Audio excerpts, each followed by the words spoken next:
श्रीं क्लीं श्रीं कुबेराय अष्टलक्ष्मी मम गृहे धनं पूरय पूरय नमः।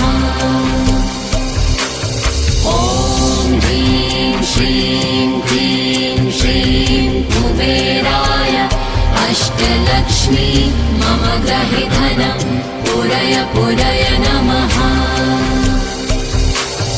ॐ ह्रीं श्रीं क्लीं श्रीं कुबेराय अष्टलक्ष्मी मम गृहे धनं पूरय पूरय नमः।